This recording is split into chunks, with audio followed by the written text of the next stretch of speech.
This has nothing to do with the New York Times. I'm Joseph Nienstead, and this is the JWN podcast.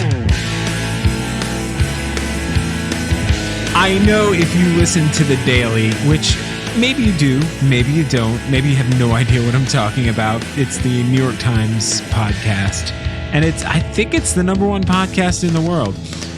Anyway, we start off the podcast so seriously, so somber. What's his name? Michael Barbaro? Or Barbaro? Sorry if I pronounced your name incorrectly. He gets on like this. He starts, everything is so quiet. It's like, I feel like he's recording the podcast from like a bedroom and there's a baby asleep next door, so he's got to keep his voice down. Anyway, what a fantastic turn of events it felt like on Saturday morning. I released that podcast overnight, Thursday night into Friday. And then when I say that podcast, I am talking about episode number 39. Not my most recent podcast, which is episode 40, which was fantastic. Hopefully you checked that one out. Please go listen to the podcast with Kaylin Oyer. It was a lot of fun. But the podcast before, where I kind of just got pretty political, and I haven't wanted to be political. I've been trying to steer myself away from it. I know when I first started this podcast, the conversation with my guests kind of got political a few times, simply because it's what's been on everybody's mind, and I get it. But now that this election is kind of, election day came and went. It took a long time to count all the votes, but it was called, as you know, I'm not giving you any news, for Joe Biden on Saturday. And what a feeling of relief. Like, there was this feeling like, oh my gosh, we can turn the page. We can just basically take this menace that more than half the country has felt for the last 4 years. This daily, I can't think of any other world leader in my lifetime that I've had to endure hearing their name on a daily basis, whether it comes up in conversation, on the news, in the arts. It's just a nonstop reminder that this person is in our lives. It's the most invasive presidency in my life. I don't know what it was like before I was alive, but I don't think there's ever been a situation where this kind of like daily dump of information about what this person's doing, what this president is doing, has ever come across on a constant basis for the majority of people living in the country. At least the people who are paying attention. I shouldn't say the majority. I'm sure there's about 70 million people out there who aren't like taking this in on a daily basis. Moving on from that, I thought, okay, this is finally it. Like this giant relief, and this weight has been lifted off of our shoulders. And I really felt that way Saturday. I was like, okay, this is fantastic. I mean, we even got right at the same time as it was kind of projected through all the networks. You had Rudy Giuliani, who, by the way, Borat, the movie Borat 2, it's the second most streamed movie of 2020. Did you know that? So far, it's the second most streamed movie. Do you know what the number one streamed movie was? I'll give you a second to guess. Don't Google it. You ready? It's Hamilton. Come on. How did you not know that? Borat 2, second most popular or most streamed movie of 2020 so far. And Rudy Giuliani decided that comedy is a good thing. Let me go and have a press conference at the Four Seasons. Not the Four Seasons. The Four Seasons Total Landscaping. And let's just make sure that this place where we're going to have this press conference, while the networks are projecting the president-elect Joe Biden is now the president-elect, right? While that happened, he's trying to have a press conference, and like members of the media are just getting up and leaving because they're like, we need to get into town in Philadelphia and cover the actual story, because this guy's just making up lies in between a crematorium and a sex shop. So, I mean, the comedy that Rudy Giuliani is providing, he might win Comedian of the Year. Between that and Borat, he's a giver. He's really a giver. But anyway, like many people who share the belief that it was time to change, I went out and met up with a bunch of friends. We had a good time.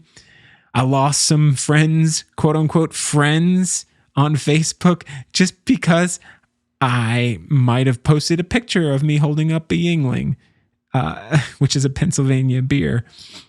And, apparently that was enough to push people who were fans of Trump over the edge and defriend me. See you later. Sorry.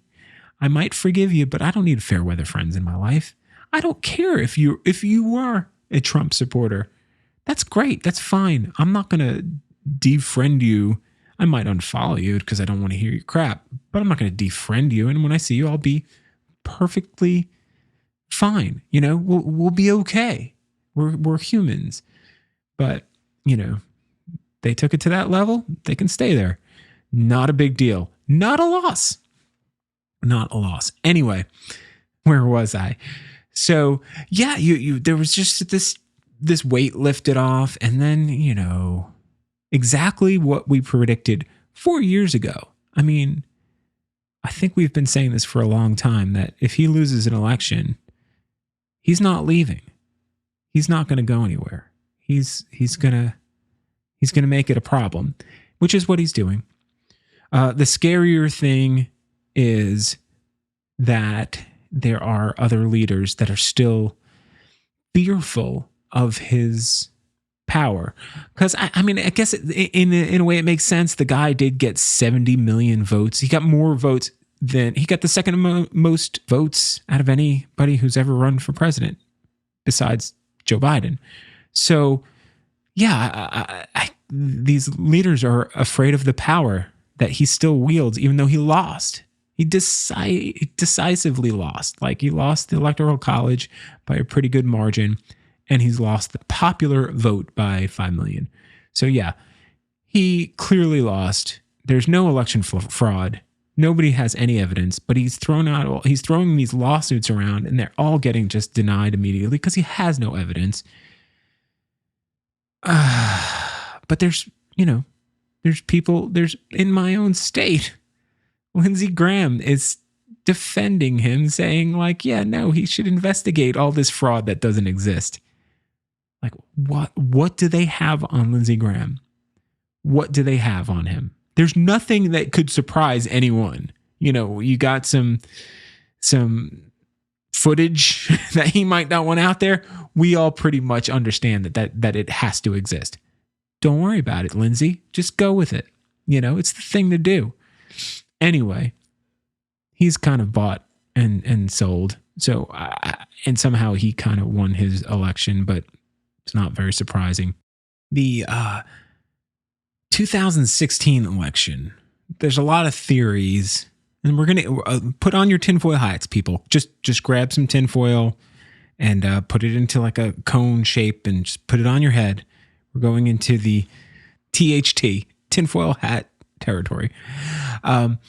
So in 2016, there's a lot of people who believe that Trump never expected to win the election. He wanted what Hillary got. He wanted to win the popular vote and lose the Electoral College. Or he just wanted to lose, but he wanted it to be close. And he wanted to do exactly what he's doing now. Claim it was fraud. And go on this big campaign of election fraud and sow all sorts of doubt in the democratic process, because let's face it, he hates this frigging country. He says he doesn't, but his actions say something else. So he never wanted to win because he wanted to start his own media company. He realized from being, a reality TV show personality, he was making more money as a reality show TV personality than he actually was doing his real estate business because he's a terrible businessman.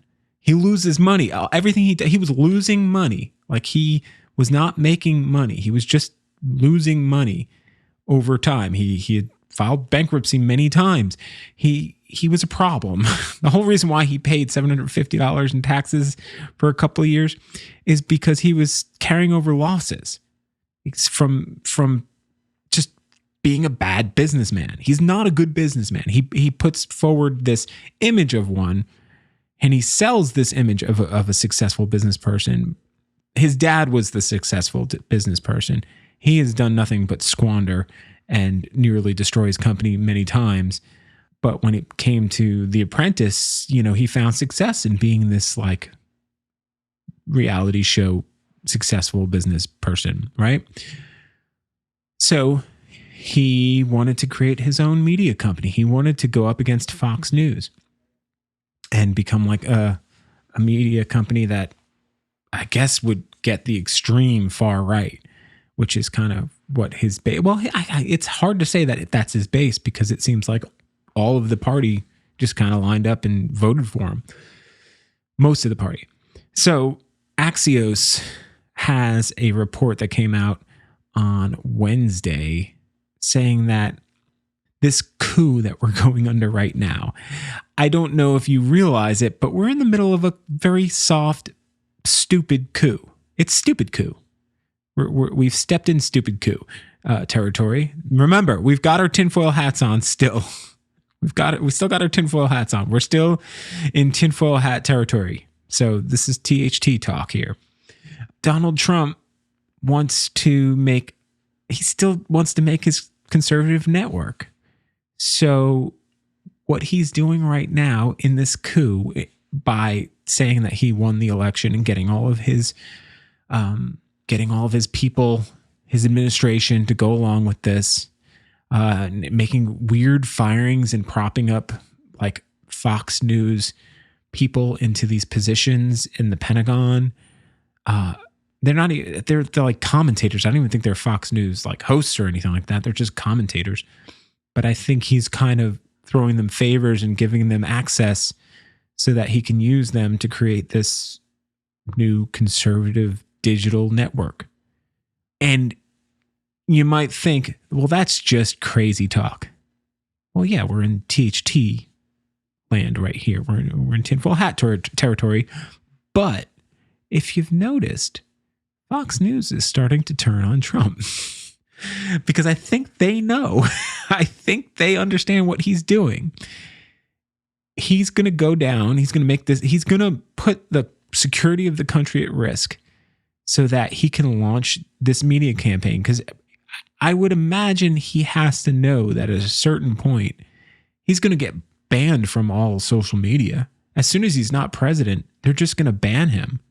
The minute he says something stupid, which it will be a minute after Joe Biden is inaugurated. I can speak. He'll say something stupid. He'll get banned. Maybe they'll retroactively look at all the stupid things he's said during his presidency and said, you know what? You're dangerous. We're going to ban you for life. So he wants to create his own media company. He plans to wreck Fox News, and he's going to charge a monthly fee, and that's it.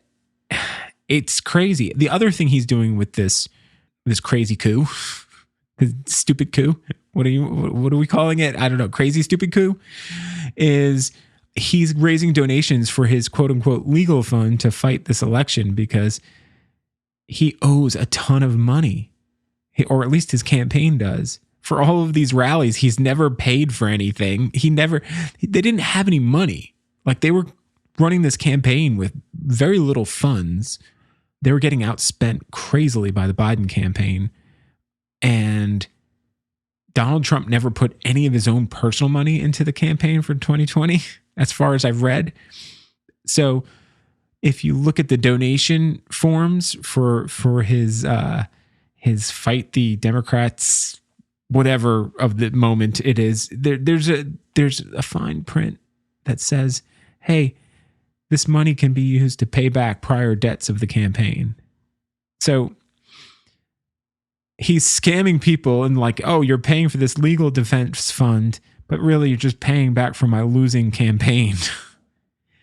Anyway, I think with all that said and done, I'm a little less scared of what his actual plans are, if that's true.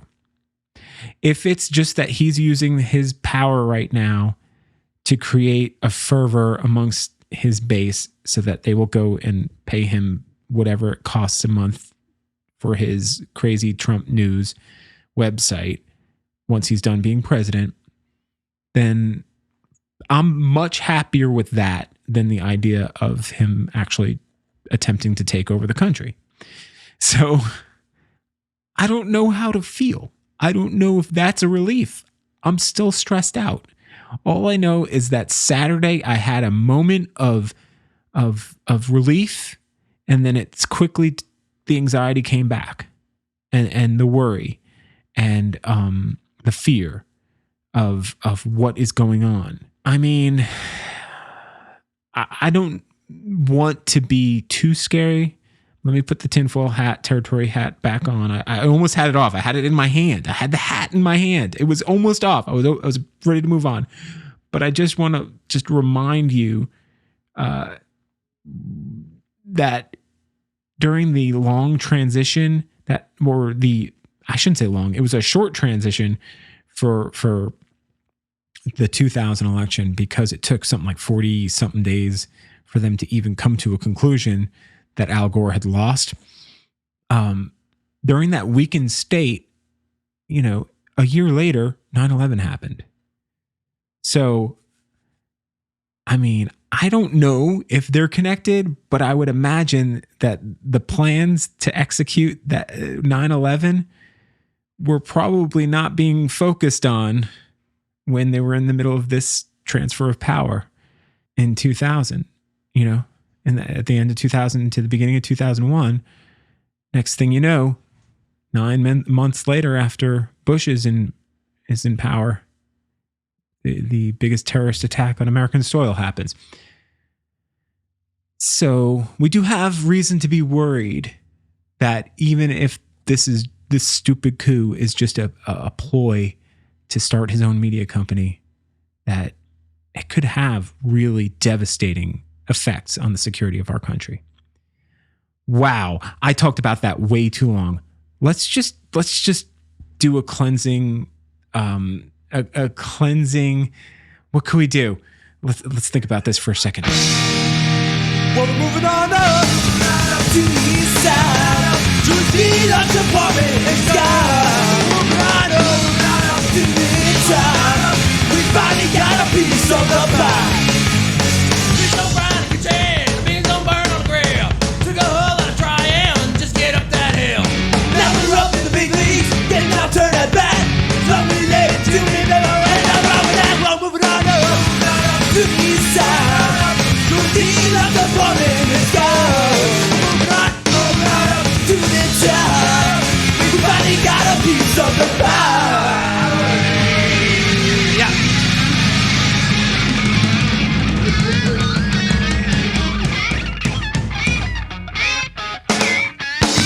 There you go. Some cleansing punk rock TV show theme songs. That's my old band. We did that. Holy cow. We did that for a compilation of TV theme song covers. And I think I mentioned it on the podcast before that Wesley Willis was on that podcast and on that compilation. That was a long time ago. And yeah, we even got a roadie on there singing. It was a lot of fun. That was silly. Anyway, moving on up, moving along, whatever you want to say. Let's talk about some news. Spotify has been on a podcast acquisition tear in the past couple of years, striking deals from popular shows from Joe Rogan, Kim Kardashian, and Michelle Obama, and buying companies like The Ringer and Gimlet Media. Now it's taking steps further to monetize all that content with the help of a new acquisition. Spotify has said it's entered into an agreement to acquire Megaphone, which offers technology for podcast publishers and advertisers seeking targeted slots on podcasts. Wow. I mean, at this point, Spotify is trying to become like the premier or the top podcast service. They're trying to take on Apple. Apple's still kind of the king of the hill when it comes to podcasting. And strangely enough, I don't think Apple has any like unique content that only they, you know what I'm saying? They don't have any content that only exists on Apple Podcasts. Maybe they do. I've never heard of it. I know they have like their Beats One stuff, and that's all part of Apple Music. But Apple Podcasts are just kind of, it's a directory. It's free for everybody. But yeah, Spotify's really just going crazy. They said on Tuesday that it's agreed to acquire the ad tech company Megaphone in a $235 million deal. Spotify's got a lot of money, but the musicians that don't seem to be getting all that money. I don't know. I don't know how I feel about this. Think about it. Maybe all the musicians out there should just start their own podcasts. Maybe that's a way to make money. They can actually get ads and make the money directly. I don't know. Man, it's a tough time to be a musician, even though I still think it's a much better time to be a musician than ever before, because you don't really need a record label anymore. You can just do it all yourself. Moving along. This next story comes from Juxtapoz, which is an art publication, and the story is called How the Federal Arts Project Changed American Art and Why It Might Be Time for a Revival.